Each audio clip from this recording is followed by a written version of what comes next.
Just for tonight, block her." Victoria whispered it with a smile, and Ethan Caldwell pressed his thumb down without hesitating, silencing his 8 months pregnant wife's 6th desperate phone call, while champagne glasses clinked around him. 30 miles away, Claire Caldwell was already on the kitchen floor, one hand on her stomach, the other dialing a number that would never ring through again. She wasn't calling to fight. She was calling to save his life. And he had just made sure she'd have to fight for hers and their babies, completely alone. Before we go further, please subscribe and follow my channel, stay until the very end, and comment the city you're watching from tonight. Ethan Caldwell's thumb hovered over the glowing screen for exactly 2 seconds. 2 seconds that would haunt him for the rest of his life. The rooftop lounge buzzed with soft jazz and the clink of champagne flutes. String lights swayed gently above marble tables. Victoria Lane leaned forward, her manicured hand resting lightly on his wrist, her eyes locked on his like a predator watching its prey grow tired. "She's always calling," Victoria said, her voice syrupy and amused. "Always needing something. Doesn't she ever get tired of chasing you?" Ethan's phone buzzed again on the table between them. Claire Caldwell, wife. He stared at it. Something tightened in his chest, a small, stubborn voice whispering that this wasn't normal, that Claire never called this many times in a row, that something might be wrong. But Victoria's fingers traced slow circles on his arm, and the voice grew quieter. "Why don't you just block her?" Victoria whispered, leaning closer, her lips nearly brushing his ear. "Just for tonight, show me you're not controlled by her." Ethan let out a short laugh, but it didn't reach his eyes. "She's 8 months pregnant, Victoria. She's probably just what?" Victoria cut him off, pulling back with a pout. "Checking up on you? Making sure her golden goose hasn't wandered too far?" The phone buzzed a third time. Ethan's jaw tightened. He thought about Claire, the woman who used to wait for him outside his tiny studio apartment with a cup of gas station coffee, because that was all they could afford. The woman who believed in him before banks did, before investors did, before anyone with money believed a struggling nobody from Queens could build an empire. He thought about her swollen belly, her tired eyes, the nursery she was painting alone because he was always in a meeting. For one heartbeat, shame flickered across his face. Victoria noticed. She always noticed. "Ethan," she said softly, dangerously softly, "if you don't do it, I'm going to think you still love her more than you love me." It was a test. And Ethan, successful, powerful, respected Ethan Caldwell, failed it in front of everyone who would later learn his name from newspaper headlines. He picked up the phone. His finger trembled slightly, so slightly that only he noticed it. "Ethan, please," a small voice inside him begged. "What if something's wrong?" But pride is a loud creature, and that night it screamed louder than conscience ever could. He pressed the button. "Block this caller." The screen flickered. The vibrating stopped. Silence swallowed the table. Victoria threw her head back and laughed, a sharp, delighted sound that cut through the soft jazz like glass breaking. "See?" she said, raising her glass. "Freedom tastes good, doesn't it?" Ethan smiled, a hollow, forced smile, and clinked his glass against hers. He had no idea that 30 miles away, in a Connecticut mansion far too large and far too silent for one exhausted, frightened woman, Claire Caldwell was doubled over on the cold marble kitchen floor. One hand pressed against her stomach, the other desperately, uselessly dialing a number that would never ring through again. 3 hours earlier, Claire had been searching through Ethan's home office for something completely unrelated to any of this. The paperwork for their baby's medical insurance, needed before the delivery date that was now less than a month away. She hummed softly to herself as she opened drawer after drawer, her fingers brushing past old contracts, blueprints, business cards from men she'd never met. Then her hand found something cold and out of place. A locked drawer. Claire frowned. In 11 years of marriage, she had never known Ethan to lock anything from her. Curious more than suspicious, she found the small key taped beneath the desk, a habit Ethan had kept since they were young and broke and terrified of losing what little they had. Inside, she found folders, dozens of them, bank statements, wire transfer records, offshore account documentation, millions of dollars, moving from Caldwell Development Group into accounts she had never seen before. Her heart began to race even before her mind fully understood what she was looking at. "What is this?" she whispered to the empty room, flipping through page after page. Then she saw the name attached to one of the offshore accounts. Victoria Lane. Claire's hands went cold. She had heard the name before, whispered by an assistant who thought she wasn't listening, mentioned once by a friend who quickly changed the subject when Claire asked who Victoria was. She had told herself it meant nothing. She had told herself Ethan was simply busy, simply stressed, simply building something bigger than both of them. She had told herself a lot of things over the past year. But numbers didn't lie. Numbers didn't have excuses. Numbers didn't come home late smelling like perfume that wasn't hers. Claire sank into the leather office chair, the papers trembling in her hands. This wasn't just an affair. This was fraud. Federal fraud. The kind that put CEOs in prison for decades, that destroyed companies overnight, that turned respected businessmen into cautionary tales. And somehow, impossibly, her first thought wasn't rage. It wasn't betrayal. It was fear. For him. "Ethan, what have you done?" she whispered, pressing a hand to her swollen belly as the baby shifted inside her. "What have you done?" She thought of prosecutors, of headlines, of their unborn child growing up visiting his father through a plexiglass window in an orange jumpsuit. She had to warn him. She had to reach him before this exploded into something neither of them could survive. Her fingers found her phone and she dialed. It rang once, twice, 3 times, straight to voicemail. "Ethan, call me back the second you get this," she said, trying to keep her voice steady, failing. "It's important. It's about the... Just call me, please." She hung up and dialed again, and again, each call unanswered. Each call swallowed into silence she didn't yet understand. She didn't know that with every attempt, she was calling a number that no longer existed to him, a name erased from his phone by his own trembling thumb, replaced by nothing but a red X and a blocked notification he would never see until it was far, far too late. By the 6th unanswered call, something inside Claire's body began to change. A sharp, searing pain cut across her abdomen, so sudden and violent that the phone slipped from her fingers and clattered onto the hardwood floor. "Oh no," she gasped, gripping the edge of the desk. The pain came again, worse this time, radiating from her lower back through her entire body like electricity. No, she whispered, stumbling toward the kitchen, one hand braced against the wall, the other cradling her stomach. "Please, baby, not now. Not yet." She reached for the phone on the kitchen counter, her vision beginning to blur at the edges. She dialed Ethan's number one more time. This call, unlike the others, didn't even ring. It rejected instantly, the mechanical, indifferent sound of a call that would never reach the man she was trying to save.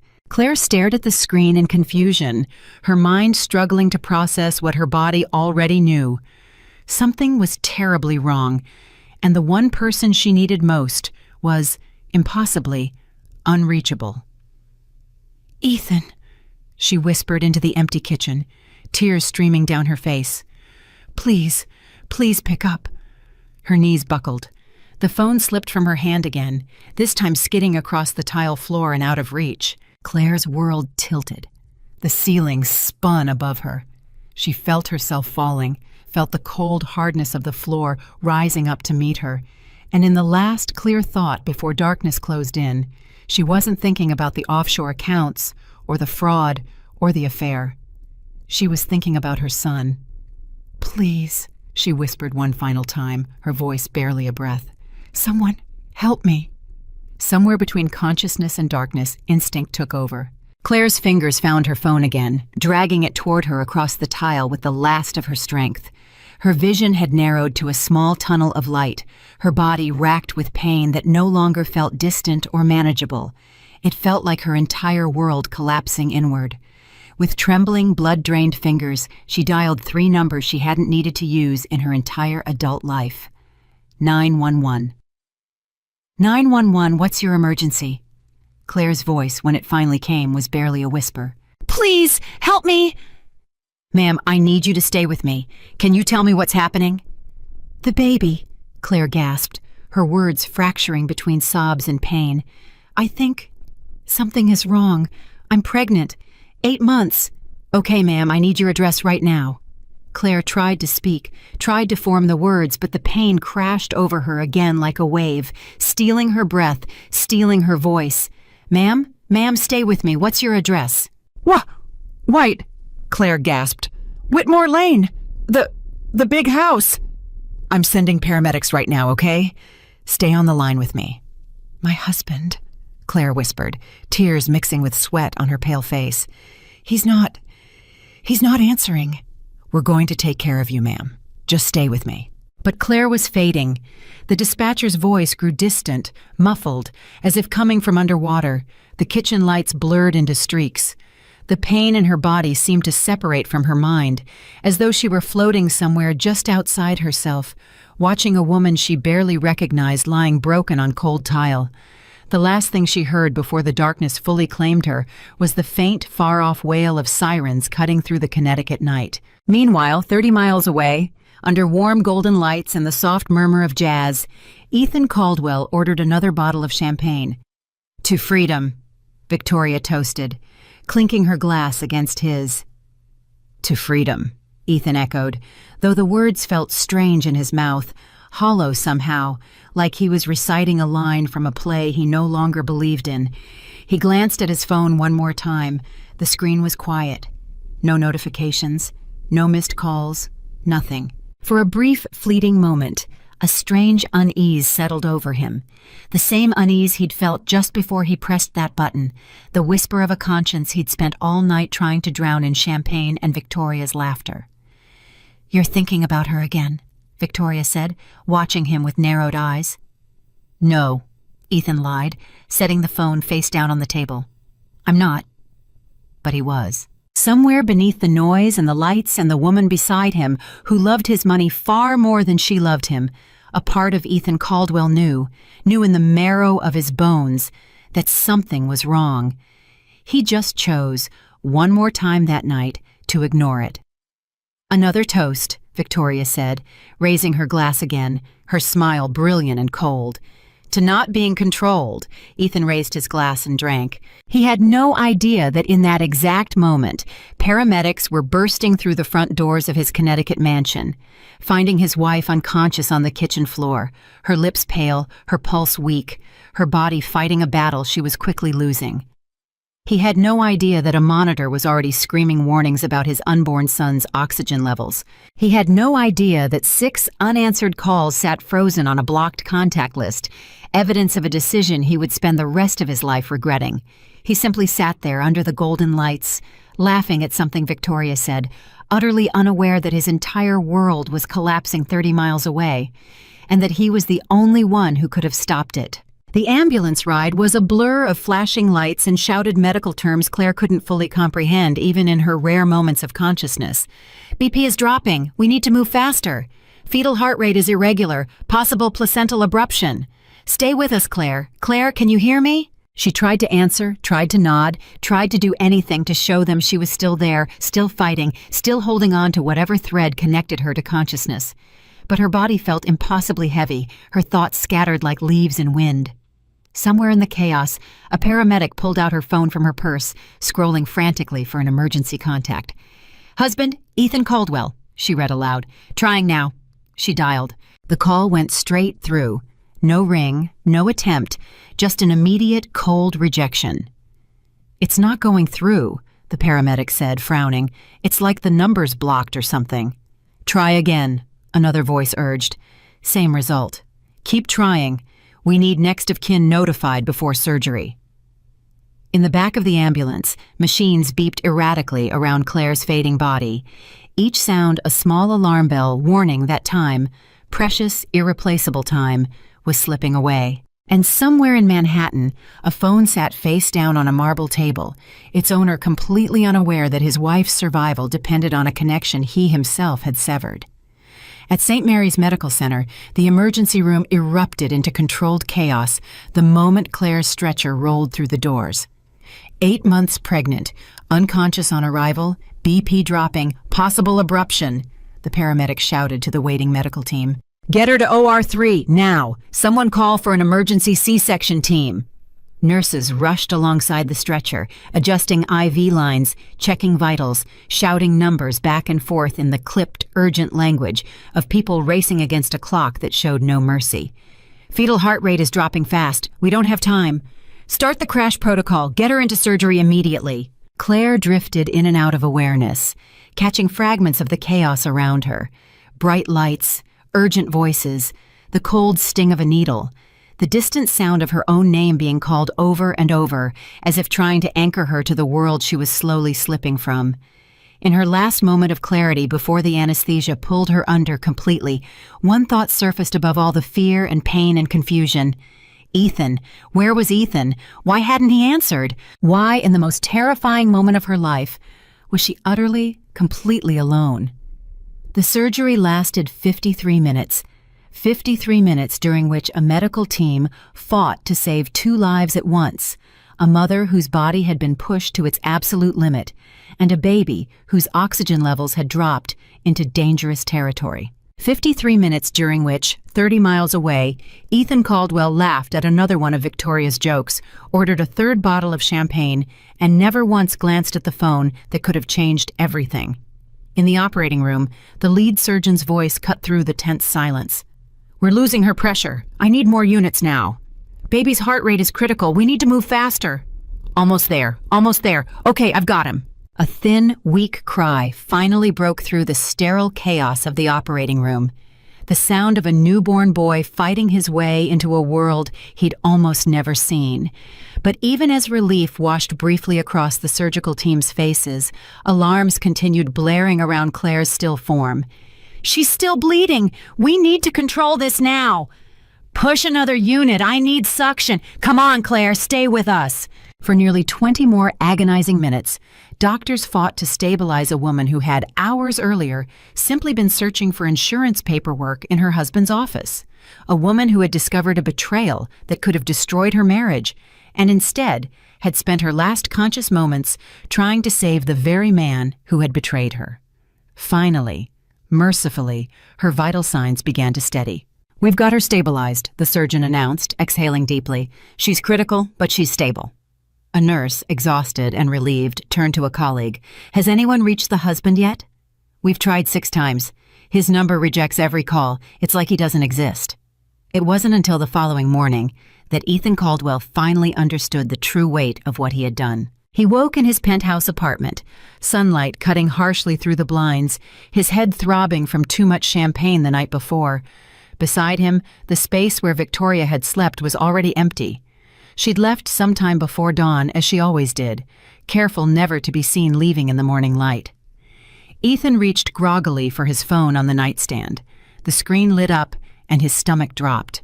47 missed notifications. Hospital alerts. Unknown numbers. A voicemail from a New York City police detective.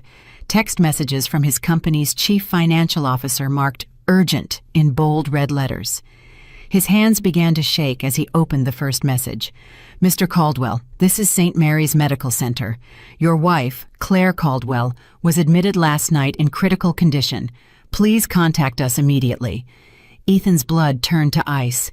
He scrolled further, his breathing growing shallow and rapid. Emergency C-section performed. Baby stable in NICU. Please call as soon as possible regarding your wife's condition. Mr. Caldwell, this is Detective Ramirez with the NYPD. We need to speak with you regarding financial irregularities discovered at Caldwell Development Group. Please contact us at your earliest convenience. The phone slipped from Ethan's trembling fingers and landed on the marble floor with a sharp crack. No, he whispered, staring blankly at the ceiling. No, no, no. He scrambled out of bed, nearly falling as his legs tangled in the sheets, and snatched the phone back up, dialing the hospital number with shaking hands. It rang twice before a woman's calm, professional voice answered. St. Mary's Medical Center, how can I help you? My wife, Ethan stammered, his voice cracking in a way it hadn't since he was a boy. Claire Caldwell.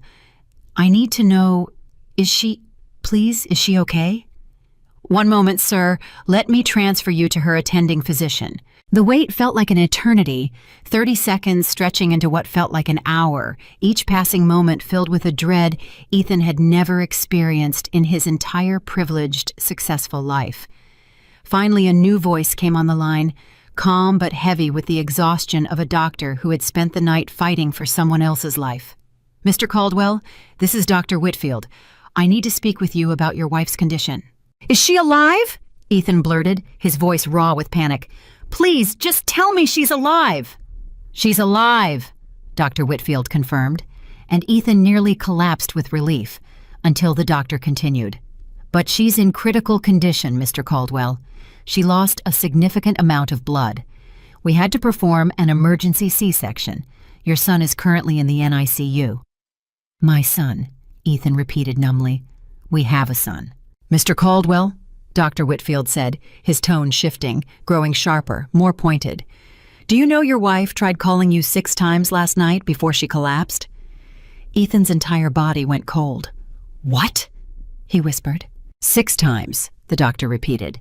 "According to the paramedics who responded, and later confirmed by our staff attempting to reach you, your number appeared to be blocking incoming calls. We couldn't reach you all night, Mr. Caldwell. Your wife nearly died alone on her kitchen floor, trying and failing to reach you." The phone nearly slipped from Ethan's hand a second time. "You blocked her number." The words hit him like a physical blow, knocking the air from his lungs. Ethan's voice broke entirely. I did, but I didn't know. I had no idea she was—" "If you had answered sooner," Dr. Whitfield said, his voice quiet but devastating, "things could have been very different for both her and the baby."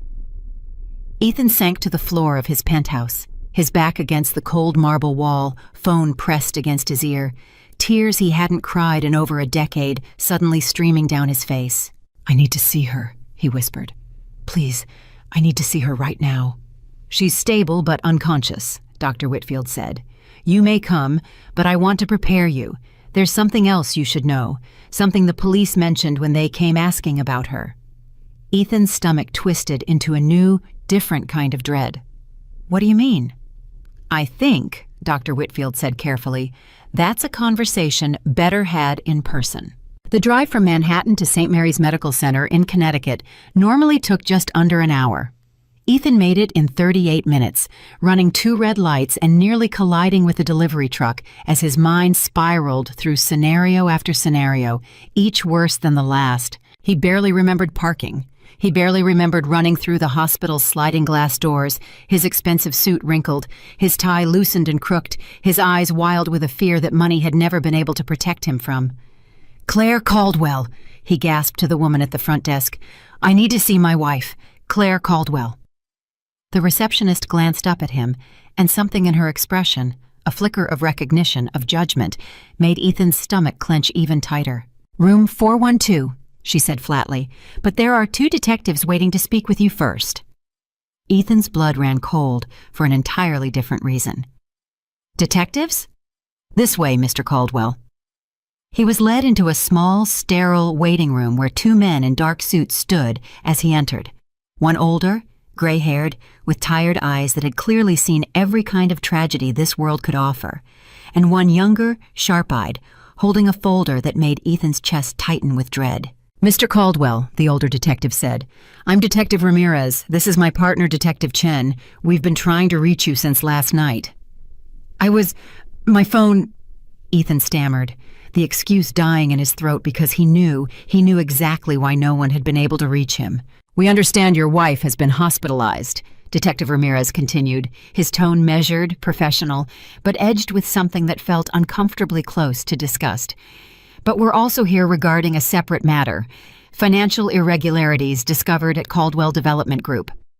"What irregularities?" Ethan asked, though some part of him already knew, already understood, already felt the walls of his empire beginning to crack. Detective Chen opened the folder and slid several documents across the table. Wire transfers, offshore accounts, falsified investment records, the same documents Claire had discovered the night before. "Multiple millions of dollars," Detective Chen said, "moved illegally out of company funds into private accounts. Accounts connected to a Victoria Lane. Ethan's world tilted. How did you get these? Your wife, Detective Ramirez said quietly, found them last night, before she collapsed. We believe she was attempting to reach you to warn you, Mr. Caldwell, not to turn you in, to warn you. Ethan's legs nearly gave out beneath him. Claire hadn't been calling because she needed something. She hadn't been calling to argue, to complain, to demand his attention like Victoria had so cruelly suggested. She had found evidence that could send him to prison, and instead of using it against him, instead of protecting herself first, her very first instinct had been to try to save him, and he had blocked her number. "Oh, God," Ethan whispered, sinking into a chair, his face buried in his trembling hands. "Oh, God, what have I done?" "Mr. Caldwell," Detective Ramirez said, not unkindly, but firmly, "we're going to need to ask you some questions. But given the circumstances, we understand if you need a moment first." Ethan couldn't answer. He couldn't speak at all. All he could think about was Claire, alone on that kitchen floor, calling his name into a phone that would never ring through, fighting to save both their unborn child and the very man who had chosen champagne and Victoria's laughter over her desperate cries for help. When Ethan finally stood outside room 412, his hand hovering over the door handle, he felt more terrified than he had in his entire life. More terrified than any boardroom negotiation, any hostile takeover, any high-stakes deal that had once defined his sense of power and control. Through the small window in the door, he could see her, Claire, pale, fragile, connected to machines that beeped steadily, monitoring a body that had fought so hard just to survive the night. Ethan pushed the door open slowly, his footsteps silent on the sterile floor, his heart pounding so violently he could hear it in his own ears. He approached her bedside and, for the first time in longer than he could remember, truly looked at his wife. Not as an obligation, not as a responsibility that had grown inconvenient, but as the woman who had once believed in him when no one else did. Tears streamed silently down his face as he gently took her hand in his. "Claire," he whispered, his voice breaking. "I'm so sorry. I'm so sorry." She didn't respond. Couldn't respond. The sedation kept her deep in a healing sleep her body desperately needed. But somewhere in a small NICU room down the hall, a tiny, fragile newborn boy, a boy who had nearly never taken his first breath, lay swaddled in a blanket, his tiny chest rising and falling steadily, a survivor before he was even a day old. And Ethan Caldwell, billionaire CEO, a man who once believed money could solve any problem, sat beside his unconscious wife's hospital bed, holding her hand, finally understanding, far, far too late, that some mistakes couldn't be bought back. Some doors, once closed, stayed closed, and some calls, once blocked, could never truly be answered again. 3 days passed before Claire opened her eyes. 3 days during which Ethan Caldwell barely left the hospital, sleeping in a stiff plastic chair beside her bed, refusing every phone call from his lawyers, his board members, even his own mother. 3 days during which the world outside that hospital room kept spinning, kept collapsing, kept peeling back the layers of a life he'd spent a decade building on lies. The steady beep of the heart monitor had become the only sound that mattered to him. On the morning of the 4th day, that beep changed rhythm. Claire's fingers twitched against the white blanket. Her eyelids fluttered. Ethan shot up from the chair so fast it clattered backward onto the floor. "Claire?" His voice cracked. "Claire, can you hear me?" Her eyes opened slowly, unfocused, struggling against the harsh fluorescent light. She blinked twice, 3 times, her gaze drifting across the ceiling before finally settling on the man sitting beside her. For a long moment, she said nothing. Then her hand moved instinctively to her stomach, flat now, empty, and pure panic flooded her face. "The baby," she gasped, her voice hoarse and raw. "Where's my baby?" "He's okay," Ethan said quickly, grabbing her hand. "Claire, he's okay. He's in the NICU. He's small, but he's strong. He's fighting." Claire's eyes filled with tears, relief and terror tangled together. "I want to see him," she whispered. "I need to see him." "Soon," Ethan said. "The doctors just want to make sure you're stable first." Claire's gaze finally sharpened, finally focused fully on her husband's face. and something in her expression shifted from relief to something colder, something distant. "You're here," she said quietly. "Of course I'm here." "You weren't here that night."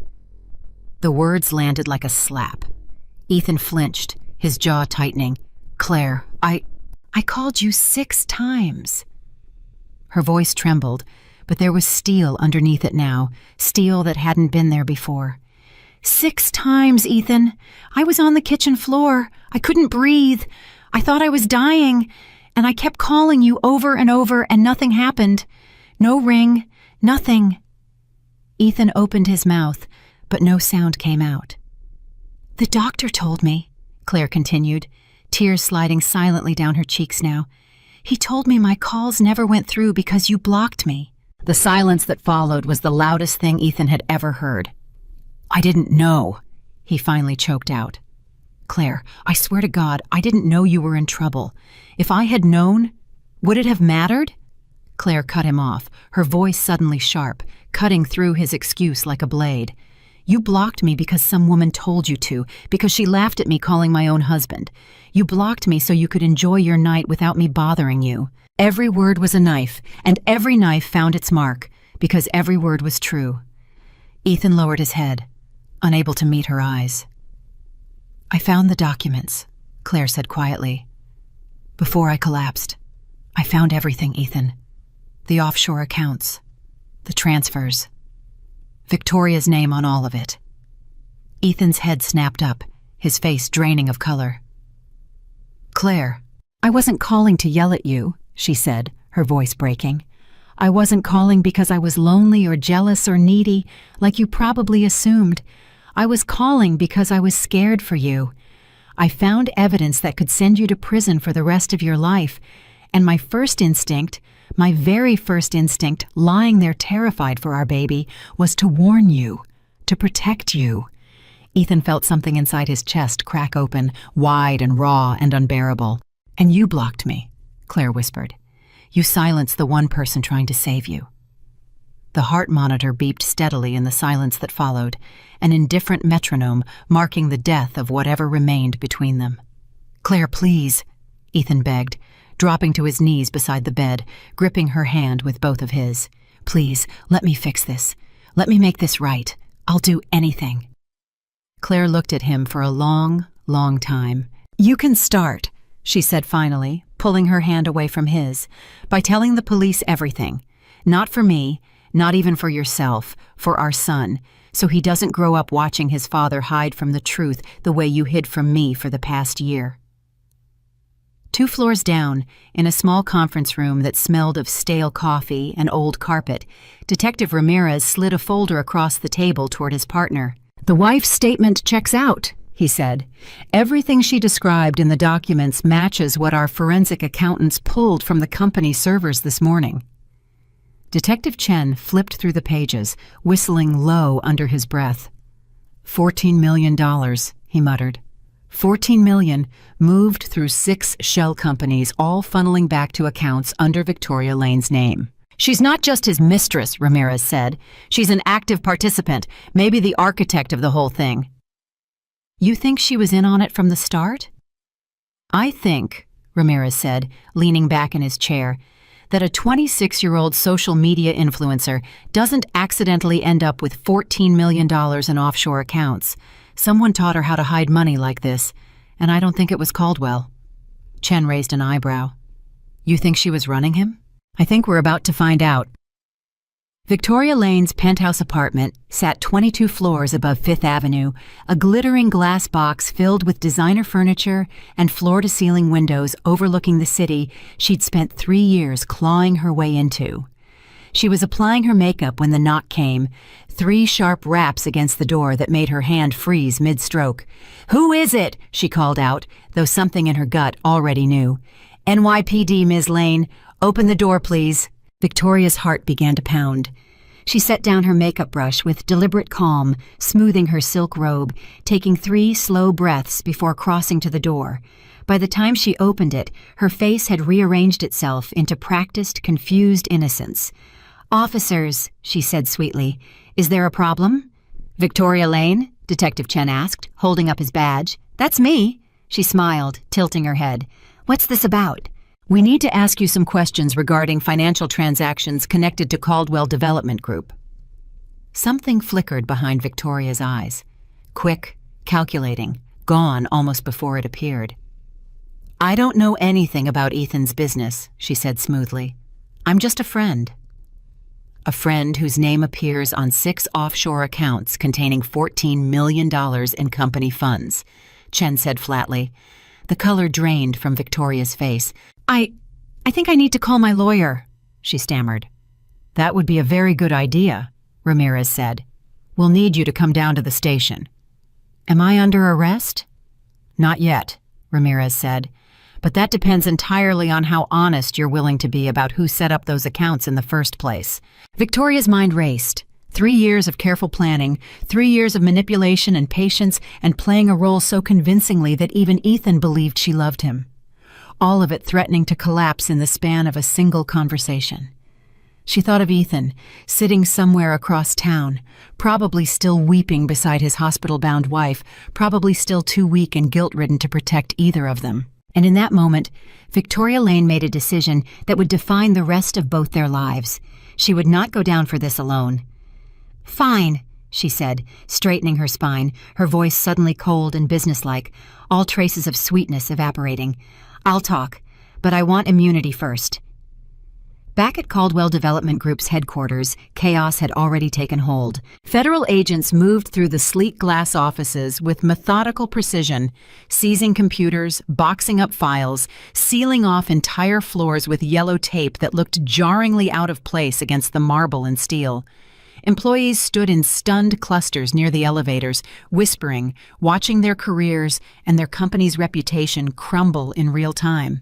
"This can't be happening," murmured Diane Foster, the company's longtime chief financial officer, watching 2 agents carry her filing cabinets toward a waiting van.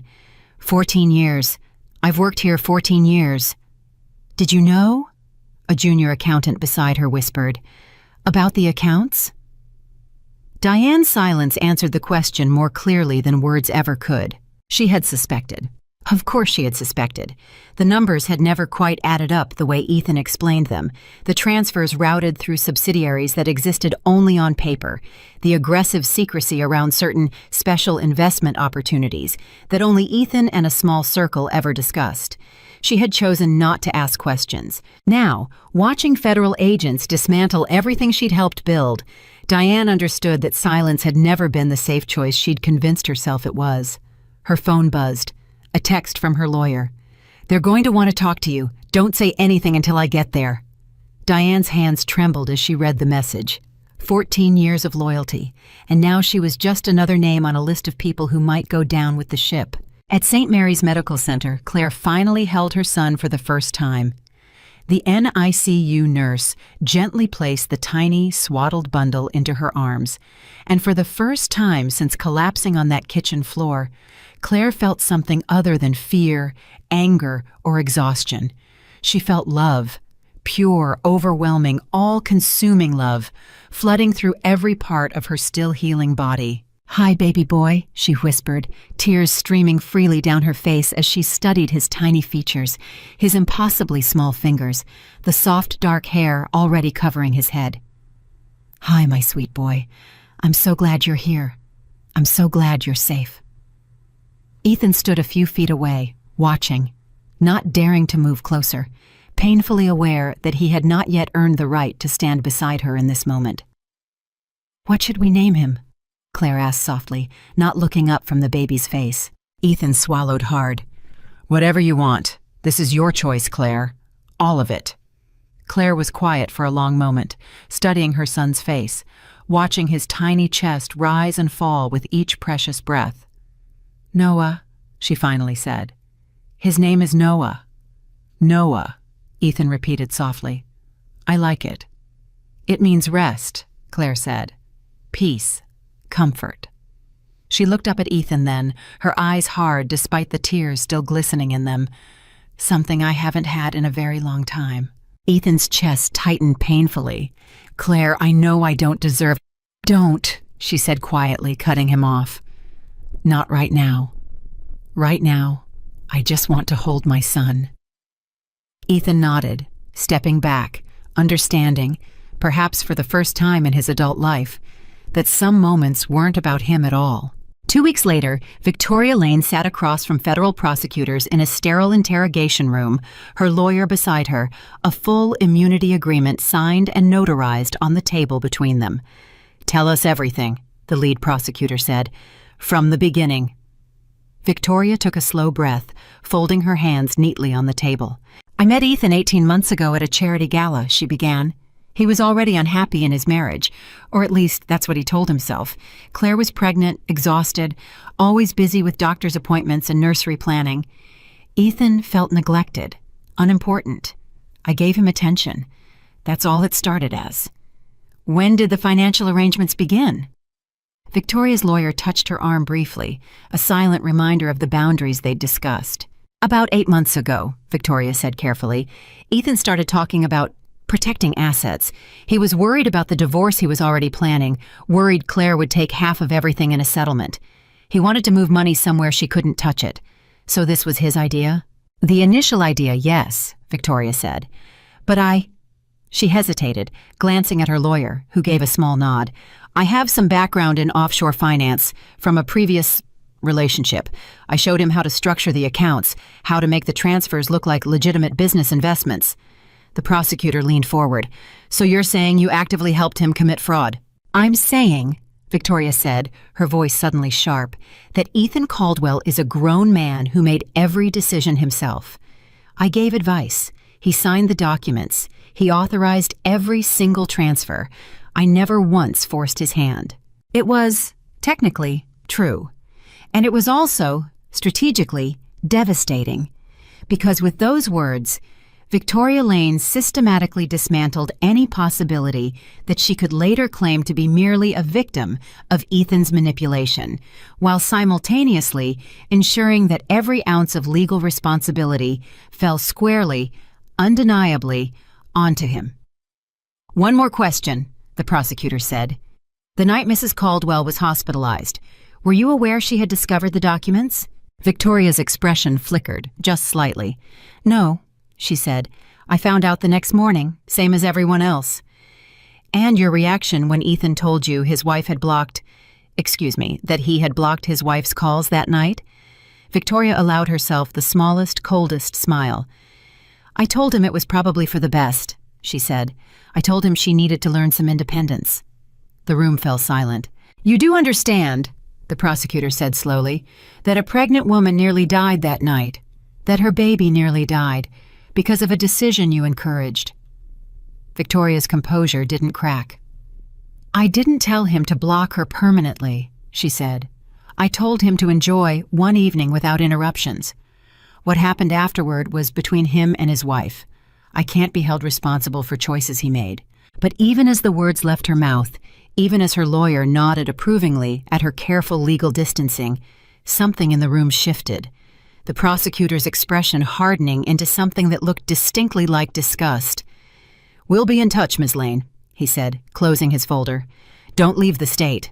That same afternoon, back at the hospital, Ethan sat in the visitor's waiting area, staring blankly at his phone when his lawyer finally called with news he'd been dreading for days. "They've got Victoria's statement," his lawyer said grimly. "Ethan, it's bad. She's positioned everything so that you signed off on every transaction. Every wire transfer has your authorization on it." "Because I did sign them," Ethan said hollowly. "I signed everything, David. I was so deep in it, I stopped even reading the documents by the end. I just trusted her." "That trust is going to cost you," David said. "The prosecutors are talking about wire fraud, securities fraud, possibly embezzlement charges, depending on how the board classifies the missing funds. Ethan, this isn't a fine and a slap on the wrist. We're talking real prison time." Ethan closed his eyes, leaning his head back against the waiting room wall. "How much time?" David hesitated. "If it goes to trial, and you're convicted on all counts, could be anywhere from 8 to 15 years. The number hit Ethan like a physical blow. 15 years. Noah would be a teenager. Claire would have raised their son almost entirely alone, in every sense of the word.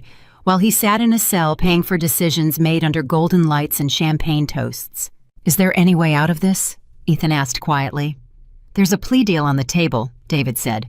"Cooperate fully, return whatever assets can be recovered, plead guilty to reduce charges. You'd still serve time, but significantly less. 3 to 5 years, with good behavior, maybe less." Ethan was quiet for a long moment. "Take it," he finally said. "Ethan, you should think about this. Once you sign—" "Take it," Ethan repeated, his voice firm despite the tears gathering in his eyes.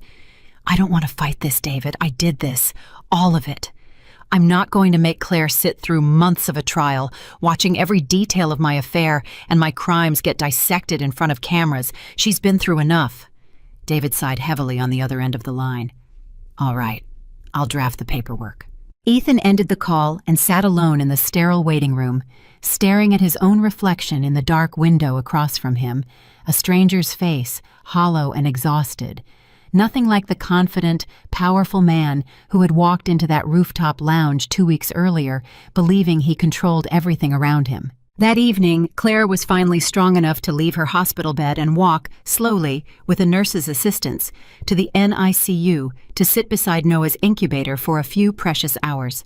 She was there, gently stroking her son's tiny hand through the small opening in the incubator, when Ethan appeared in the doorway.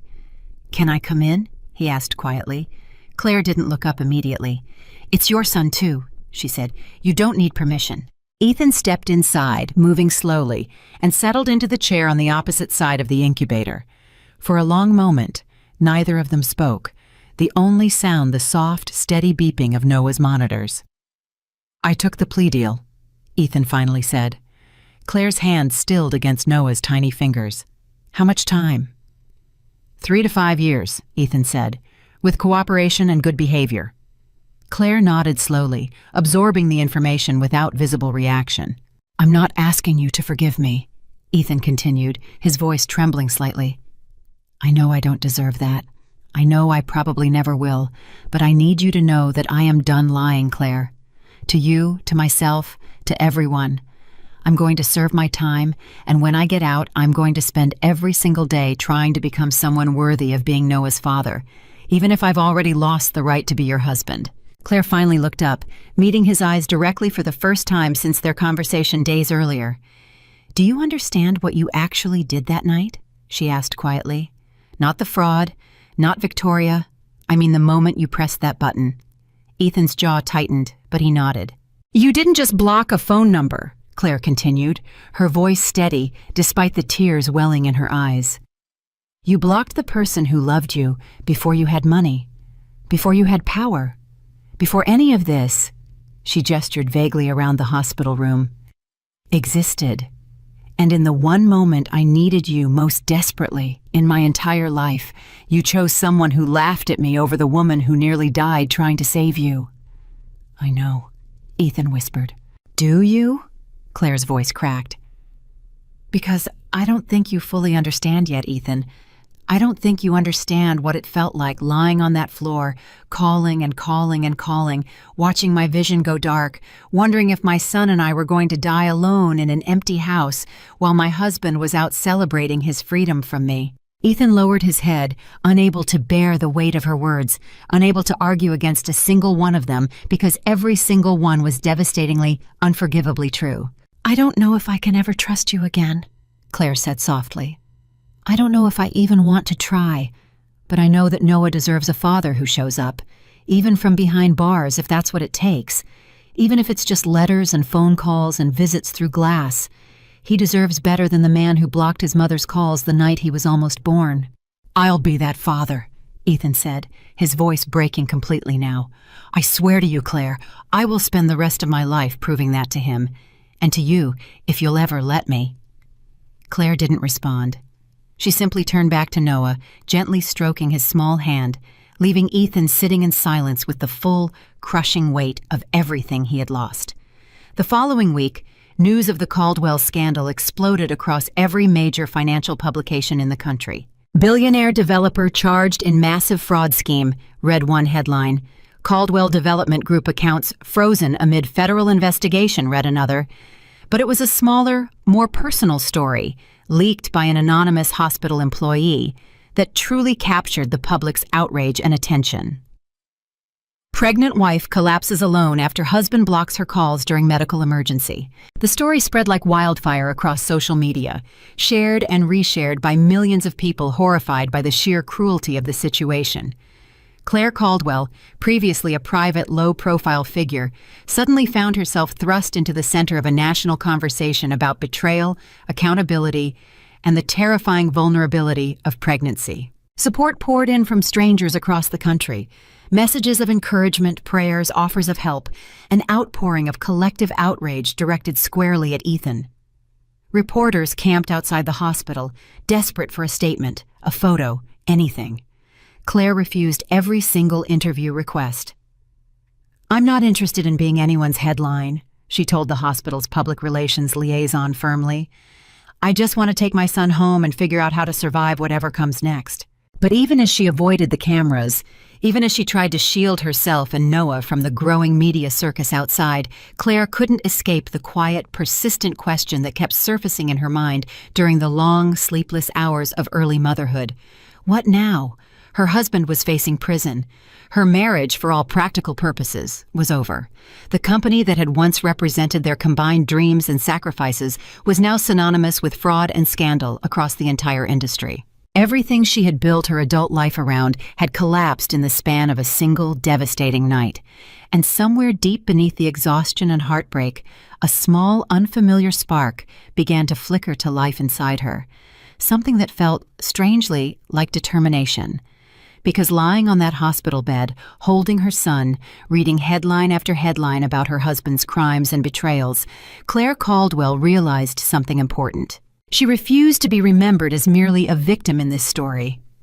3 weeks after Noah's birth, strong enough finally to be discharged, Claire brought her son home to the Connecticut mansion for the first time. The same house where she had collapsed on the kitchen floor, the same house that now felt less like a home and more like a monument to everything that had gone wrong. Ethan had moved out days earlier, into a small rented apartment closer to the city, giving Claire the space she'd requested while awaiting his sentencing hearing.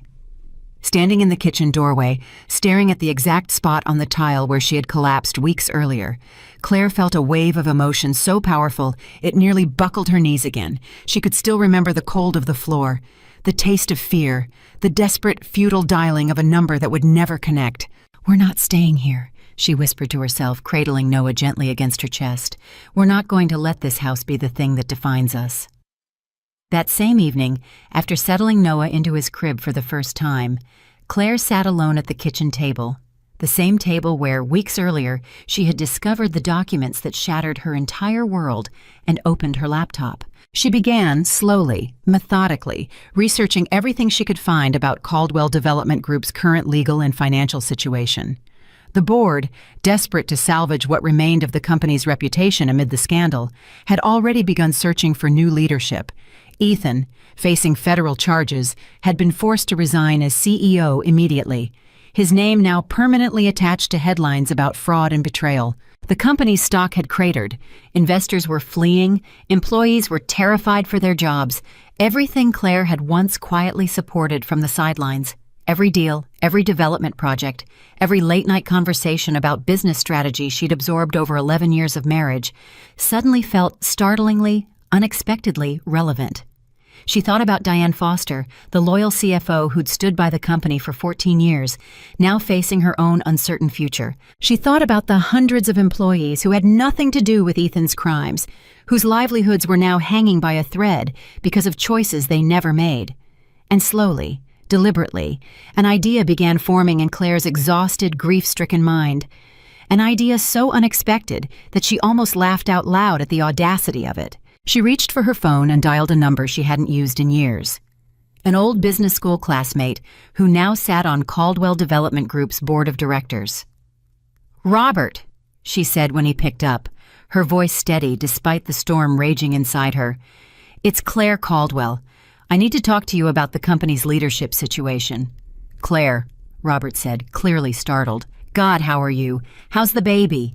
"We're okay," Claire said. "Robert, I know this is unconventional, But I need you to hear me out on something.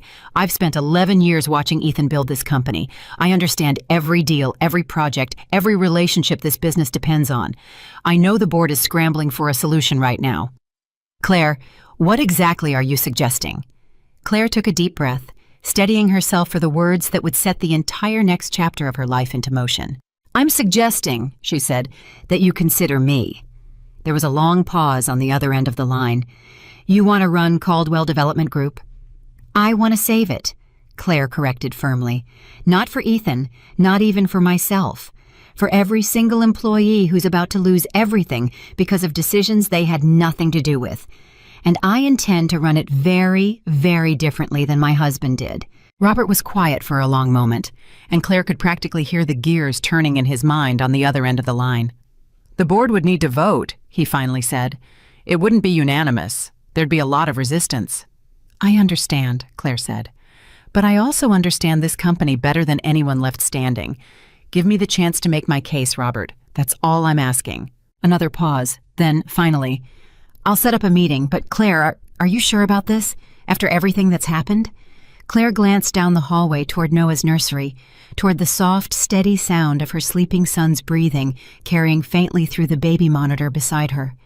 I've never been more sure of anything in my life, she said quietly. She ended the call and sat alone in the quiet kitchen, staring at the spot on the floor where she had once nearly lost everything, and felt something shift inside her chest, grief transforming, slowly and painfully, into something that felt remarkably, unexpectedly, like purpose. She had no idea yet how difficult the road ahead would be. She had no idea how fiercely the board would resist her, how relentlessly the media would scrutinize her every move, or how many sleepless nights it would take to rebuild something worthy from the ashes Ethan had left behind.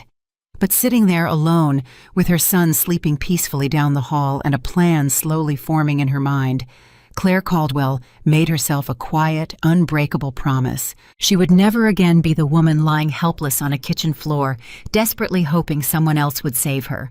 From this moment forward, she would be the one doing the saving.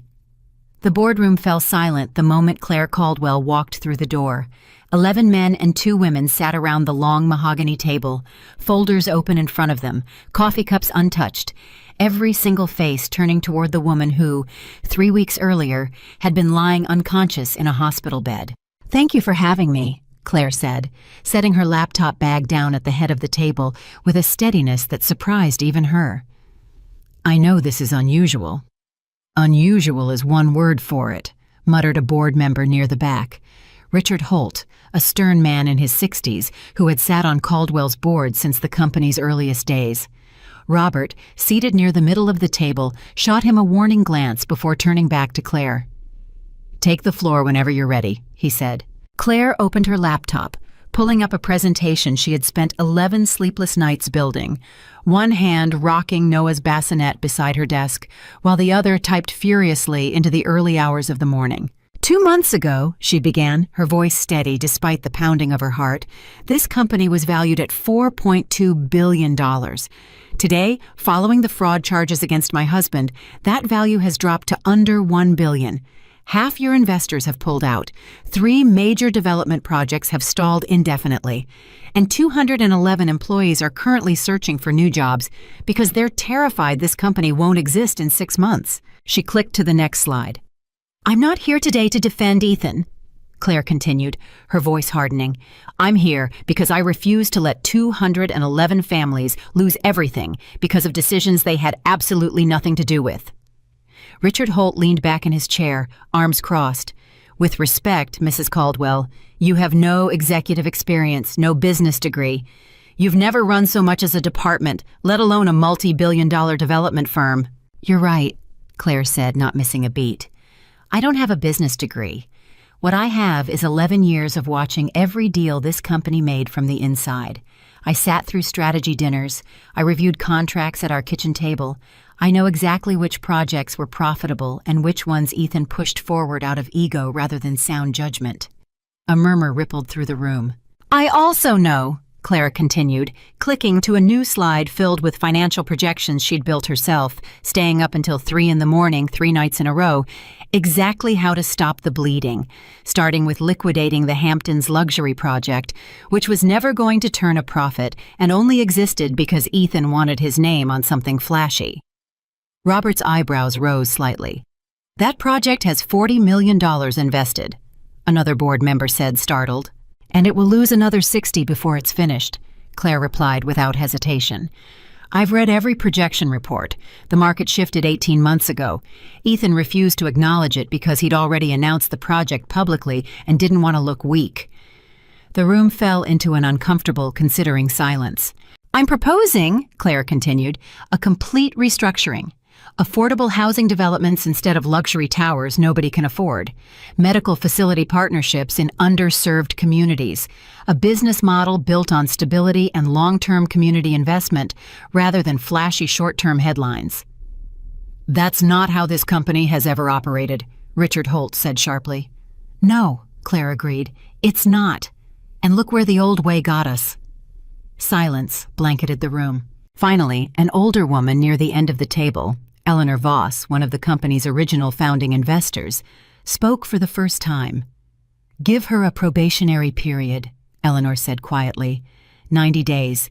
If she can't stabilize this company, we vote again and consider other options. But right now, gentlemen, I don't see anyone else offering a real plan. I only see people panicking." The room buzzed with tense whispers. Robert cleared his throat. "All in favor of a 90-day probationary appointment of Claire Caldwell as interim CEO." Hands rose slowly around the table, hesitant, uncertain, but enough, 7-6. Claire's chest tightened with a mixture of terror and disbelief. "Congratulations, Mrs. Caldwell," Robert said quietly. "You've got 90 days to save this company." The first week nearly broke her. Claire arrived at the office each morning before 6, Noah asleep in a portable bassinet in the corner of her new office, a nanny hired specifically to allow Claire to nurse between meetings and still function as a mother in the few precious hours she wasn't drowning in spreadsheets and legal documents. Employees whispered as she passed through the hallways. Some looked at her with pity, others with open skepticism. "She's not going to last a month," she overheard one junior executive murmur near the coffee station on her 3rd day. Claire didn't flinch. She simply kept walking, kept working, kept proving, quietly, methodically, that she understood this company far better than anyone had ever given her credit for. On day 9, Diane Foster, the longtime CFO who had narrowly avoided criminal charges herself after cooperating fully with federal investigators, knocked hesitantly on Claire's office door. "Mrs. Caldwell," Diane said cautiously, "do you have a moment?" "Please, come in," Claire said, gesturing to the chair across from her desk. "And it's Claire. I think we're past formalities at this point." Diane sat, folding her hands nervously in her lap. "I wanted to apologize," she said quietly. "I suspected something wasn't right with those accounts for months. I should have said something. I should have come to you or to the authorities. Instead, I stayed quiet because I was afraid of losing my position." Claire studied her for a long moment. "Why are you telling me this now?" "Because I want you to know," Diane said, "that if you're serious about rebuilding this company with integrity, I intend to help you do it, properly this time. No more silence." Claire considered her carefully. "I need someone who understands every financial thread in this company," she finally said. "Someone who can help me untangle exactly how deep Ethan's fraud went and make sure nothing like it ever happens again." "I can do that," Diane said firmly. "Then welcome back to the fight," Claire said, extending her hand. Diane shook it, visible relief washing over her exhausted features. 2 weeks into Claire's probationary leadership, her phone rang with a call she'd been dreading. "Mrs. Caldwell," came the clipped voice of Ethan's defense attorney, David Kessler. "Ethan's sentencing hearing has been scheduled. 3 weeks from today." Claire's stomach twisted. "I understand you're incredibly busy," David continued, "but Ethan would very much like you to be there, and Noah, if you're comfortable bringing him." Claire closed her eyes, memories flooding back. The champagne, the laughter, the 6 unanswered calls, the cold hospital floor she still saw sometimes in her dreams. "I'll be there," she said quietly, "for Noah's sake, so that someday, when he's old enough to understand, he knows his mother didn't run from any of this." The morning of the sentencing hearing arrived cold and gray, the kind of overcast New York sky that seemed to match the heaviness pressing down on everyone gathered outside the federal courthouse.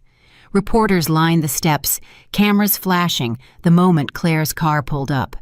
Noah bundled warmly against her chest in a carrier as she walked steadily through the chaos toward the courthouse doors, refusing to acknowledge a single shouted question. Inside the courtroom, Ethan sat at the defense table, thinner than he'd been weeks earlier, his once immaculate appearance now replaced by the hollow, exhausted look of a man who had spent every night since his arrest lying awake with the weight of his choices.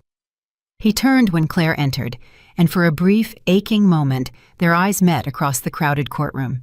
Ethan's gaze dropped immediately to Noah, and something raw and desperate flickered across his face. Love, longing, and unbearable regret all tangled together. Claire took a seat in the gallery, 3 rows back, Noah stirring softly against her chest. The judge entered. Everyone rose. The proceedings began. "This court has reviewed the plea agreement submitted by the defendant, Ethan Caldwell," the judge said, her voice measured and authoritative, "regarding charges of wire fraud, securities fraud, and embezzlement totaling $14 million in misappropriated company funds." Claire's heart pounded as she listened, every word landing with a weight that made her chest ache. "The court also acknowledges," the judge continued, glancing briefly toward the gallery, toward Claire, "the deeply troubling circumstances surrounding the defendant's personal conduct on the night in question, specifically evidence indicating the defendant deliberately blocked communication from his pregnant wife during what became a life-threatening medical emergency." A ripple moved through the courtroom. "While this court's sentencing today addresses financial crimes rather than personal conduct," the judge continued, "I want to state clearly, for the record, that this court finds the defendant's actions that evening to be a profound and troubling reflection of the same reckless disregard for consequences that led to the financial crimes before us today." Ethan's shoulders sagged, his head bowing under the weight of the judge's words. "Mr. Caldwell," the judge said, "do you have anything you wish to say before sentencing?" Ethan rose slowly, his hands trembling as he gripped the edge of the defense table. "Your Honor," he began, his voice raw, "I have spent every day since my arrest trying to understand how I became the kind of man capable of what I did. Not just the financial crimes, though those are inexcusable, but that night." He paused, his voice breaking. "The night I chose silence over my wife's desperate calls for help." He turned slightly, glancing toward the gallery, toward Claire, toward the tiny, sleeping baby cradled against her chest. "I will spend the rest of my life trying to become someone worthy of my son," Ethan continued, tears streaming openly down his face now. "I don't expect forgiveness. I don't deserve it. But I am asking this court and I am asking my wife to believe that I understand now, fully, completely, the weight of what I destroyed that night." He sat back down, unable to continue, his shoulders shaking with barely contained emotion. The judge was quiet for a long moment, studying the documents in front of her. "Mr. Caldwell," she finally said, "this court sentences you to 4 years in federal prison, followed by 3 years of supervised release, along with full restitution of all misappropriated funds and cooperation with ongoing investigation into Victoria Lane's involvement in these crimes." The gavel struck. 4 years. Claire felt the number settle over her like a physical weight, Noah stirring softly against her chest, as if he too could feel the shift in the room. Federal marshals moved toward Ethan, ready to escort him from the courtroom. Before they reached him, Ethan turned one final time toward the gallery, his eyes locking with Claire's. "Thank you," he mouthed silently, "for coming." Claire didn't respond. She simply held her son a little tighter and watched as the man she had once loved with her entire heart was led away in handcuffs, disappearing through a side door that closed with a heavy, final finality. Victoria Lane's sentencing hearing took place 2 weeks later, in a courtroom considerably less crowded than Ethan's had been. Her cooperation agreement had significantly reduced her potential sentence, but the judge, unimpressed by her calculated attempts to distance herself from moral responsibility while accepting every financial benefit of the scheme, was not inclined toward leniency. Ms. Lane, the judge said coldly, your own testimony confirms that you possessed sophisticated knowledge of offshore financial structuring prior to your involvement with Mr. Caldwell. Your claim of merely advising rings hollow when weighed against $14 million funneled directly into accounts under your name. Victoria sat rigidly at the defense table, her expensive lawyer whispering urgently beside her. This court sentences you to 2 years in federal prison, the judge announced, along with full forfeiture of all seized assets and restitution obligations. Victoria's carefully maintained composure finally cracked, a small gasp escaping her lips as the reality of her situation fully landed. Outside the courthouse, as marshals led her toward a waiting vehicle, a reporter shouted a final question. Ms. Lane, do you have any regrets about what happened to Claire Caldwell that night? Victoria paused, turning slightly, her expression unreadable. I regret, she said quietly, trusting a man who couldn't even protect himself, let alone anyone else. It was, perhaps, the only truly honest thing she said throughout the entire ordeal. Back at Caldwell Development Group, Claire's 90-day probationary period was approaching its final week, and the numbers, against every skeptic's expectations, told a remarkable story. The Hamptons luxury project had been successfully liquidated, recovering $31 million that Claire immediately redirected toward completing 2 stalled affordable housing developments in the Bronx and Newark. Employee retention had stabilized. Investor confidence, while still fragile, was slowly rebuilding. On the morning of her final board presentation, Claire stood before the same 12 board members who had reluctantly granted her 90 days to prove herself. Noah now old enough to sit contentedly in his bassinet without demanding constant attention. 90 days ago, Claire began, this company was worth under $1 billion, hemorrhaging investors and employees daily, drowning under the weight of my husband's crimes. She clicked to her final slide. Today, this company is valued at $1.8 billion. We've retained 94% of our workforce. We've launched 2 community-focused developments that have already generated significant positive media attention, the first positive press this company has received in months. She paused, looking around the room, meeting each board member's eyes individually. I'm not asking for your sympathy, she said firmly. I'm asking for your vote. Permanent CEO position, full authority to continue rebuilding this company according to the values I believe should have guided it from the very beginning. Richard Holt, who had been her fiercest critic 90 days earlier, was quiet for a long moment before finally speaking. I owe you an apology, Mrs. Caldwell, he said gruffly. I was wrong about you. All in favor, Robert said, of appointing Claire Caldwell as permanent chief executive officer of Caldwell Development Group? Every single hand in the room rose, unanimous. Claire felt tears prick at the corners of her eyes, though she refused to let them fall in front of the board. Thank you, she said quietly. I won't let you down. I won't let any of you down. That evening, alone in her office long after everyone else had gone home, Claire sat rocking Noah gently in her arms, staring out at the New York skyline glittering beyond her window. Her phone buzzed with a text message. It was from Ethan, sent through the prison's monitored messaging system, the only communication currently permitted between them. I heard about the board vote. Congratulations, Claire. I always knew you were stronger than me. I just wish I'd realized it before I destroyed everything. Claire read the message twice, feeling the familiar tangle of anger, grief, and something else, something she couldn't quite name, twisting inside her chest. She didn't respond immediately. Instead, she looked down at Noah, sleeping peacefully in her arms, utterly unaware of the storm that had defined the first months of his life, utterly unaware that his mother had transformed from a woman lying helpless on a kitchen floor into the CEO of a billion-dollar company in less than 3 months. We're going to be okay, Claire whispered softly to her sleeping son. I promise you, baby. Whatever happens next, we're going to be okay. Outside her window, the city lights stretched endlessly into the darkness, and for the first time in months, Claire Caldwell allowed herself to feel something that had felt impossible just weeks earlier. Hope. Not for her marriage, not for the man currently sitting in a federal prison cell, paying for choices that had nearly cost her everything, but hope for herself, for her son, for the future she was building brick by brick, decision by decision, out of the wreckage Ethan had left behind. She finally picked up her phone and typed a brief response. "Thank you.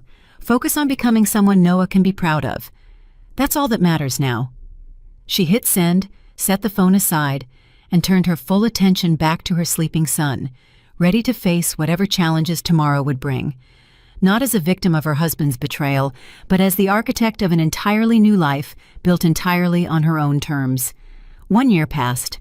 Claire Caldwell stood at the podium of the Bronx Community Development Center, ribbon-cutting scissors in hand. 300 residents gathered before her, applauding as the first completed affordable housing complex under her leadership officially opened its doors.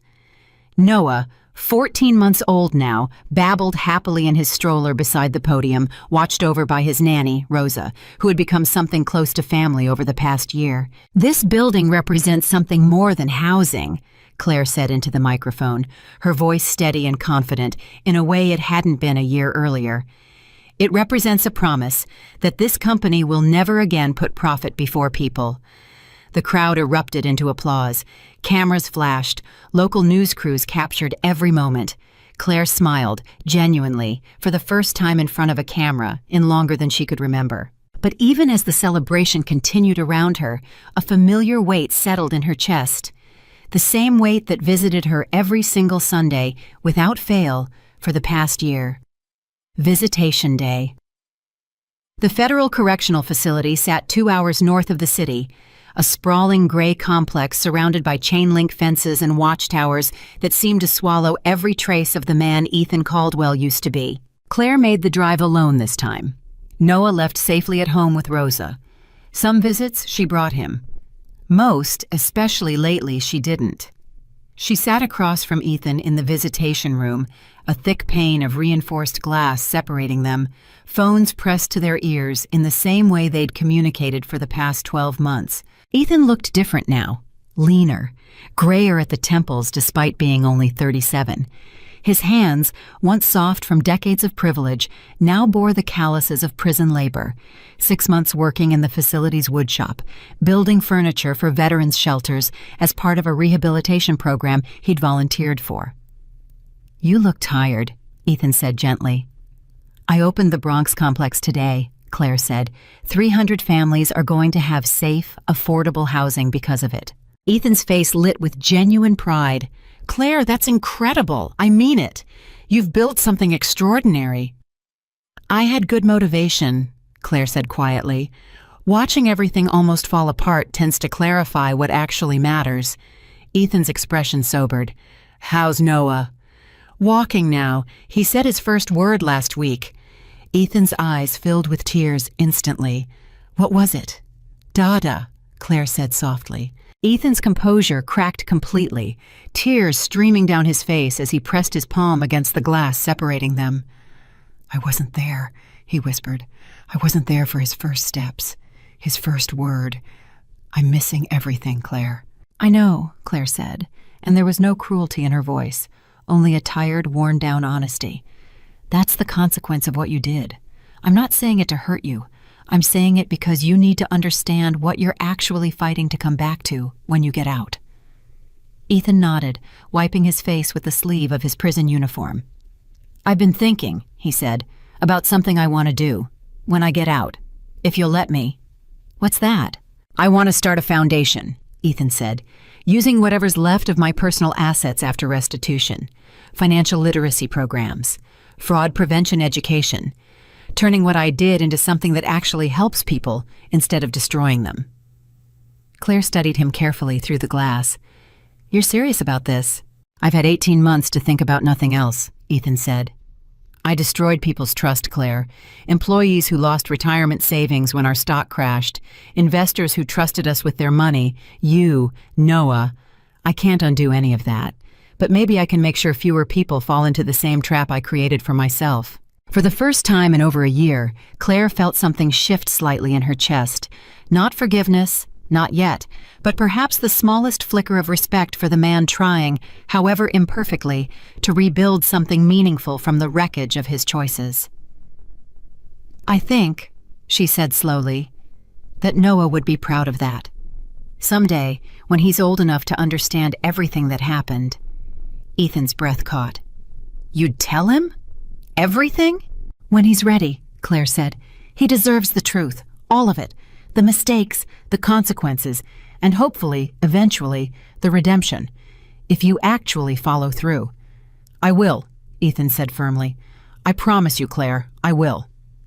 The guard's voice crackled over the intercom, announcing 5 minutes remaining. I should go, Claire said, gathering her purse. Claire, wait. Ethan pressed closer to the glass.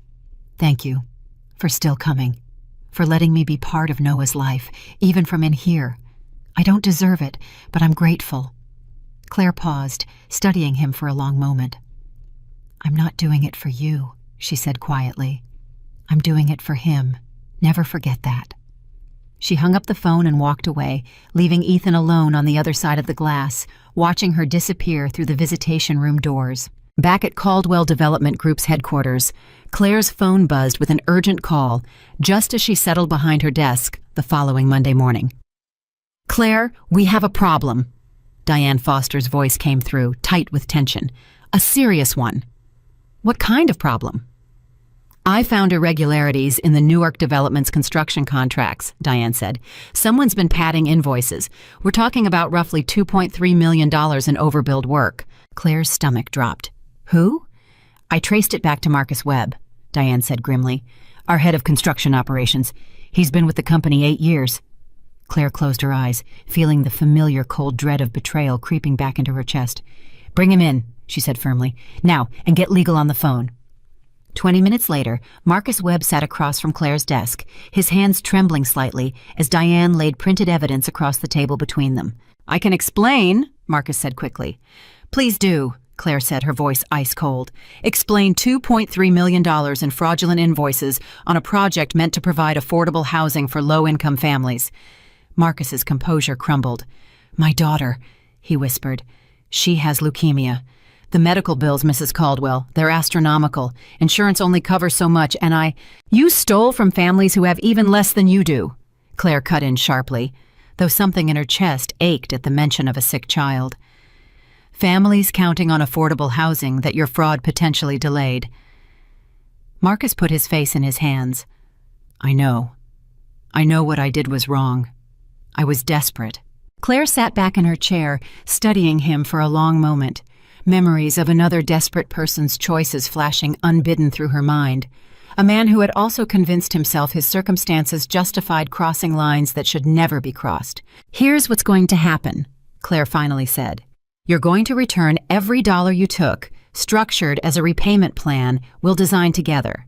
You're going to resign from this company effective immediately. And I'm not pressing criminal charges because your daughter needs her father, and I refuse to be the reason another child grows up visiting a parent through prison glass. Marcus looked up, shock and disbelief washing over his tear-streaked face. You're not turning me in? I'm giving you a chance most people never get, Claire said firmly.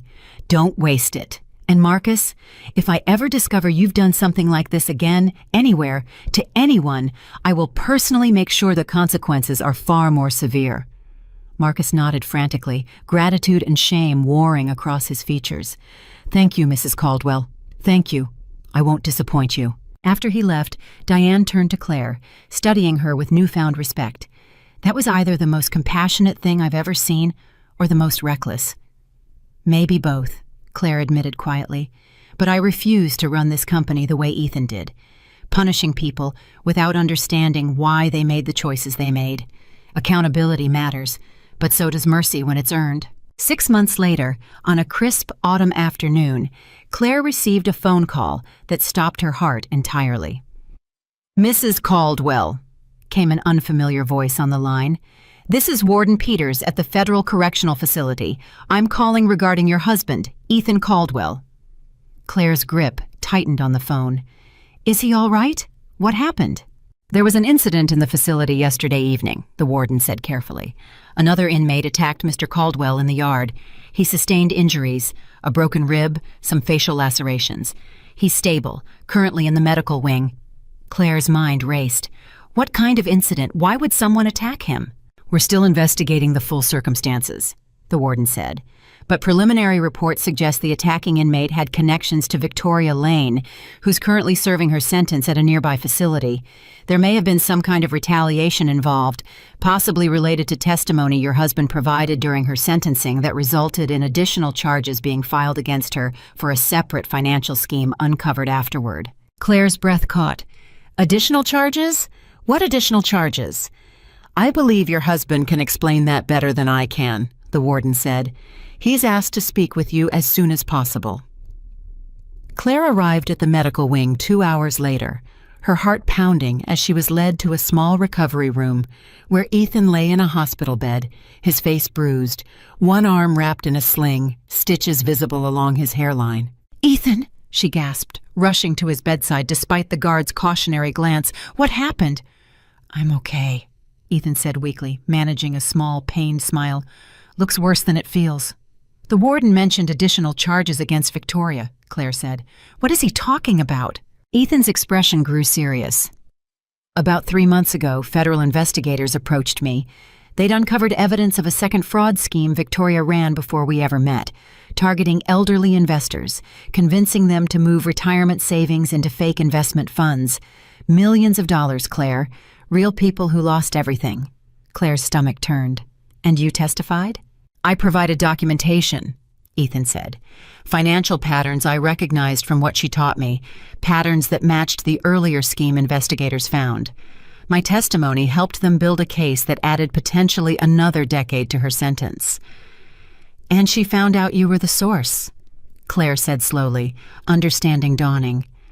"She has people," Ethan said grimly. "Even in here. I should have anticipated retaliation, but I didn't think she'd go this far." Claire sat down heavily in the chair beside his bed, overwhelmed by the sudden, violent reminder of how dangerous the world Ethan had entangled himself in truly was. "Why would you risk this?" she asked. "You could have stayed quiet, served your time without painting a target on your back." Ethan reached for her hand with his uninjured arm, gripping it weakly but firmly. "Because those elderly investors," he said, his voice breaking slightly, "reminded me of you. Trusting someone who exploited that trust for their own gain. I couldn't stay silent, Claire. Not again. Not after everything my silence and my choices already cost you." Claire felt tears prick unexpectedly at her eyes, an unfamiliar warmth spreading through her chest despite everything. "You're changing," she whispered, "actually changing." "I'm trying," Ethan said. "Every single day, I'm trying to become someone Noah won't be ashamed of, someone who actually deserves the chance you keep giving me by letting me stay in his life." Word of the attack and Ethan's cooperation with investigators eventually reached the press, and to Claire's genuine surprise, the story shifted public perception in an unexpected direction. "Fallen CEO risks safety to expose Mistress's second fraud scheme," one headline read. "Caldwell's testimony leads to justice for elderly fraud victims," read another. For the first time since the scandal broke, public sentiment toward Ethan began, cautiously, to soften. Not erasing his crimes, but acknowledging genuine effort toward accountability and change. Claire found herself fielding unexpected calls from journalists asking about Ethan's rehabilitation, about the foundation he'd mentioned wanting to start, about whether reconciliation might be possible. She declined every interview request, unwilling to turn her private healing process into public spectacle. But privately, alone in her office late one evening, Claire found herself staring at Ethan's most recent letter, handwritten and mailed the old-fashioned way since his hospital stay had temporarily limited his access to the facility's messaging system.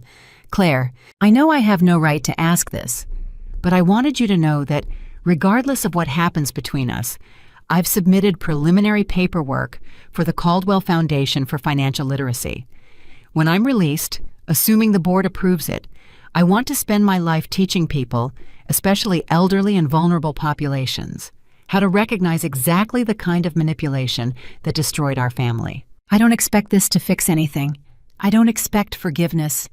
I just wanted you to know that your strength, watching you rebuild everything I destroyed, has taught me more about resilience and integrity than any lesson I could have learned on my own. Give Noah a kiss for me. Tell him Daddy's trying to become someone worth coming home to. Ethan." Claire folded the letter carefully, tears sliding silently down her cheeks, a complicated tangle of emotions she still couldn't fully name, settling deep in her chest. 2 years after the night that changed everything, Caldwell Development Group stood as one of the most respected development firms in the Northeast, not for luxury towers or flashy headlines, but for a growing portfolio of affordable housing and community health initiatives that had transformed neighborhoods across 3 states. Claire, now 34, sat in her office overlooking the Manhattan skyline, reviewing quarterly reports when her assistant knocked softly on the door. "Mrs. Caldwell, there's someone here to see you. She doesn't have an appointment, but she says it's urgent." "Who is it?" Diane Foster's replacement mentioned it's regarding a woman named Sarah Webb. Marcus Webb's wife? Claire's brow furrowed with concern. "Send her in." Sarah Webb entered nervously, clutching her purse tightly, dark circles under her eyes, suggesting sleepless nights and exhausted worry. "Mrs. Caldwell," Sarah said, her voice trembling, "I wanted to thank you, in person, for what you did for Marcus. Our daughter, Emma, she's in remission now. The doctors say she's responding beautifully to treatment."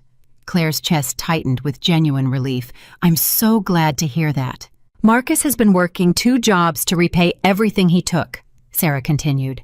"Every single dollar, exactly like he promised you.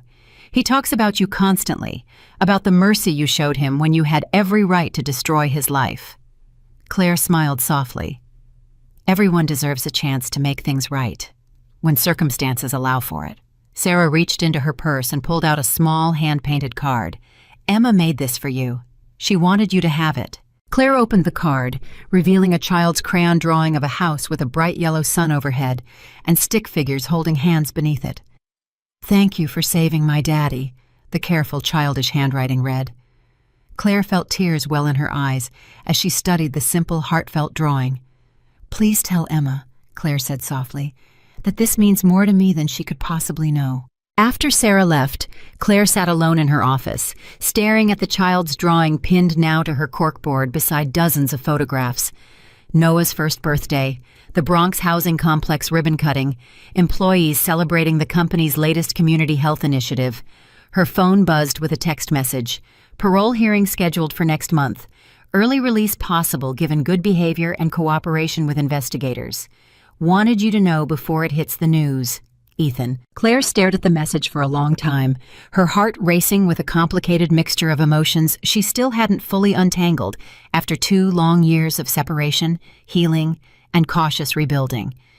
She thought about Noah, now 2.5 years old, curious and bright, occasionally asking about the photographs of his father that Claire kept carefully displayed throughout their home. She thought about the letters Ethan had written faithfully every single week for the past 2 years, watching him slowly, painfully transform from the man who had blocked her calls into someone who seemed to genuinely understand the depth of what he had destroyed.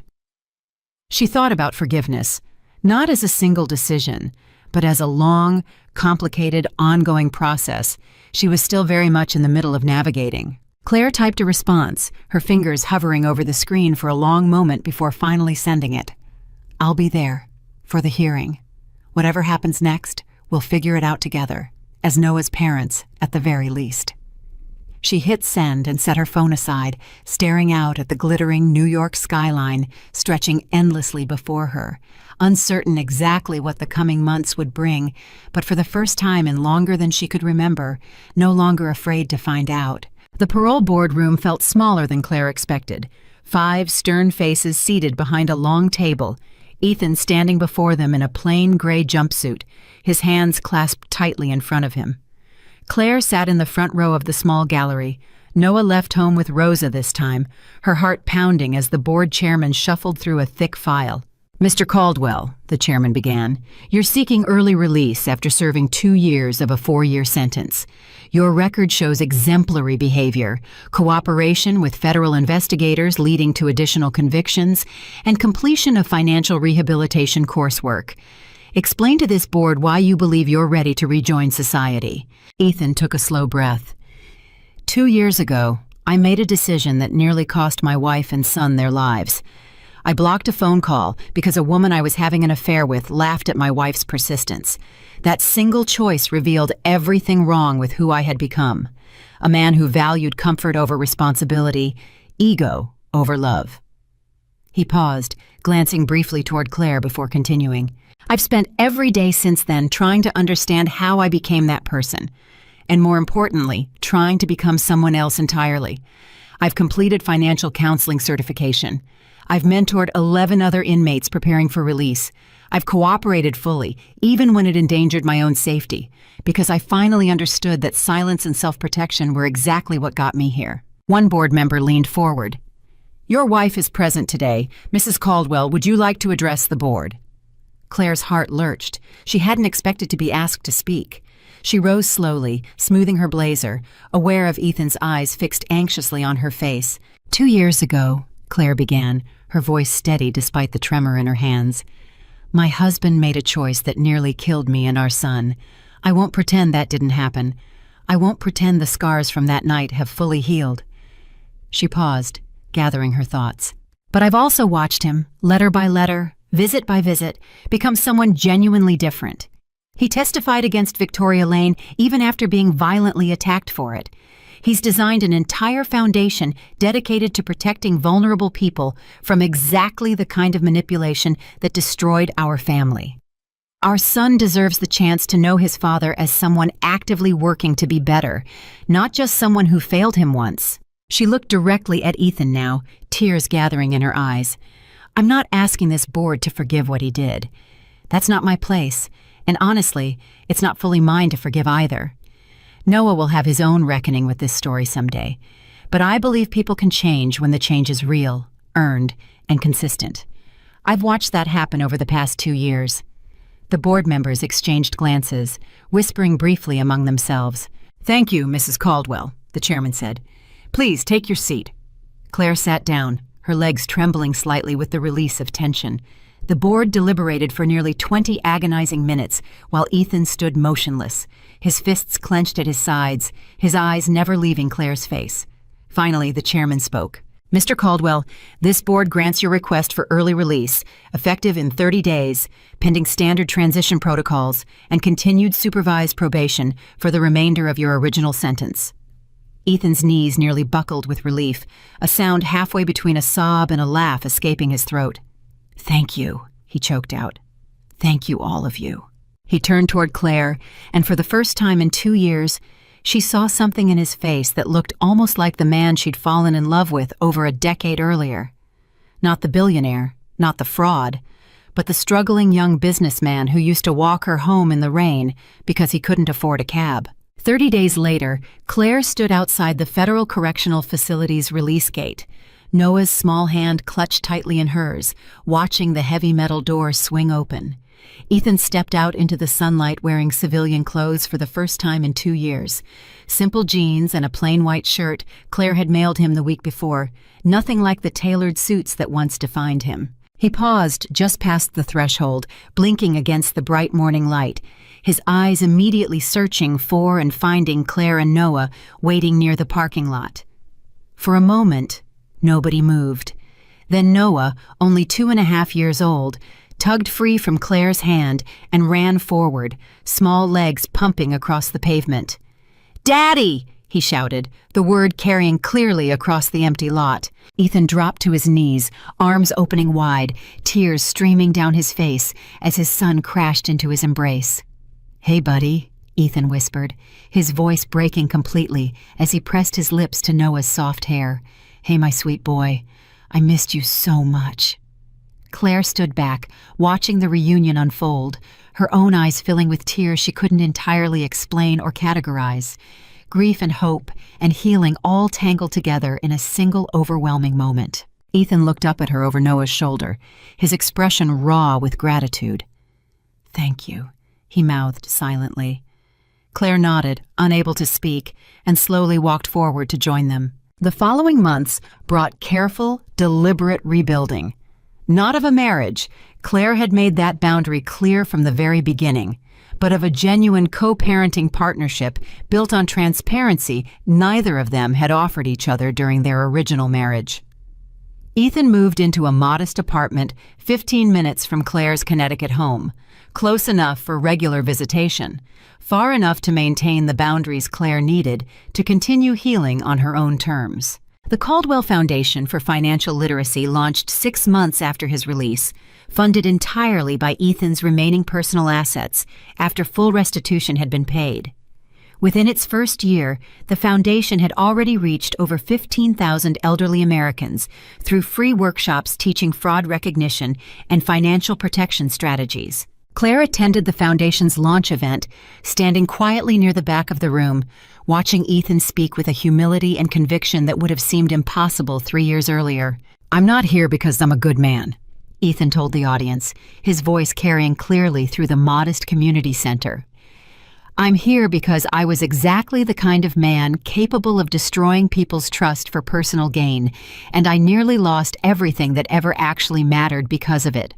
If sharing that story prevents even one family from experiencing what mine went through, then every mistake I made will have finally meant something beyond just pain." The audience applauded, and Claire found herself clapping too, genuinely moved by the transformation she'd witnessed unfold over years of careful, patient observation. 3 years after that devastating night on the kitchen floor, Caldwell Development Group celebrated its most successful quarter in company history, not measured by luxury developments or flashy headlines, but by 12 completed affordable housing projects across 4 states, 800 families now living in safe, stable homes because of decisions Claire had made from her hospital bed years earlier. Standing at the podium during the company's annual gala, Claire looked out over a crowd of employees, investors, and community partners who had watched her build something extraordinary from the ashes of scandal and betrayal. 3 years ago, she said, I was told I had no business experience, no right to lead this company, no ability to fix what my husband's crimes had broken. She paused, scanning the crowd, finding Diane Foster near the front, Robert and Eleanor from the original board seated together, even Marcus Webb standing quietly near the back with his wife Sarah and a healthy, smiling Emma between them. Tonight, I'm proud to announce that Caldwell Development Group has officially become the largest affordable housing developer in the Northeast, having provided safe, stable homes to over 800 families who deserved so much better than what our industry typically offers them. The room erupted into applause, and Claire felt something settle deeply and permanently into place within her chest. Not just pride in the company, but genuine, hard-won peace with the woman she had become. Later that same evening, after the gala had ended and most guests had departed, Claire found Ethan waiting near the building's entrance, Noah asleep against his shoulder, having attended the celebration as a guest for the first time since his release. "You built something incredible," Ethan said quietly. "I hope you know that." "We built it," Claire corrected gently. "Every employee, every board member, everyone who believed rebuilding was possible." Ethan smiled softly, shifting Noah's weight carefully against his shoulder. "I meant what I said at the foundation launch. Every mistake I made, watching you transform it into something this meaningful, it's the only thing that makes any of it feel less like pure waste." Claire studied him for a long moment, memories flooding back. The champagne toasts, the blocked calls, the cold hospital floor, the courtroom, the prison visits, the years of careful, deliberate rebuilding that had brought them to this exact moment. "Ethan," she said quietly, "I think I'm finally ready to say something I couldn't say for a very long time." His eyes widened slightly, cautious hope flickering across his features. "What's that?" "I forgive you," Claire said, her voice steady and clear. "Not because what you did wasn't devastating, not because I've forgotten any of it, but because carrying that anger for the rest of my life would mean the night you blocked my calls would still be controlling me, even 3 years later, and I refuse to give it that power anymore." Tears streamed silently down Ethan's face as he shifted Noah slightly to free one arm, reaching out carefully, respectfully, waiting to see if Claire would accept the gesture. She did, stepping into a gentle embrace that held none of the romantic desperation of reconciliation, but all of the profound relief of two people who had survived something devastating and emerged, finally, into something resembling peace. "Thank you," Ethan whispered against her hair, "for everything, for letting me stay in Noah's life." for showing me what real strength looks like, for teaching me, even after everything, what forgiveness actually means." Claire pulled back slightly, studying his face one final time. "Don't thank me," she said softly. "Just keep becoming the man you promised our son you'd become. That's the only thing that matters now."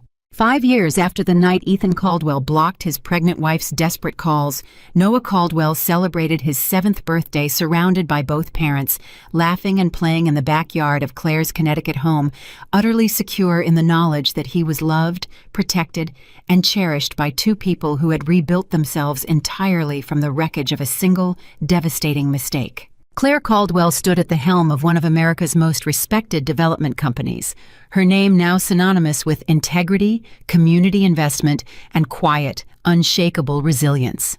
Ethan Caldwell had become one of the nation's most sought-after speakers on financial ethics and personal accountability, his foundation having protected tens of thousands of vulnerable Americans from the exact kind of manipulation that once nearly destroyed his own family. They were not together, not in the way they once had been, but they had built something perhaps even more remarkable, a partnership rooted entirely in honesty, accountability, and shared devotion to the son who had nearly never taken his first breath. That evening, after the birthday guests had gone home and Noah had finally fallen asleep, Claire stood alone in her kitchen, staring at the exact spot on the tile floor where she had once collapsed, terrified and alone, calling a number that would never ring through. She no longer felt fear when she looked at that spot. She felt gratitude for survival, for growth, for the unimaginable distance she had traveled from that desperate, helpless night to the woman standing confidently in her own kitchen now, surrounded by a life she had built entirely on her own terms. Because Claire Caldwell had learned, in the most painful way imaginable, that the people who truly love us reveal themselves not in moments of comfort and ease, but in moments of crisis. When a single choice, a single action, a single press of a button can either save everything that matters or destroy it completely. Ethan had made his choice that night, and it had cost him nearly everything. But Claire had made her own choice in the aftermath, the choice to rise instead of break, to rebuild instead of collapse, to transform unimaginable betrayal into unshakable strength. And in the end, that choice, her choice, was the one that truly defined the rest of their lives. The call he ignored that night nearly destroyed everything. But the woman on the other end of that call became the one thing he never anticipated: unbreakable.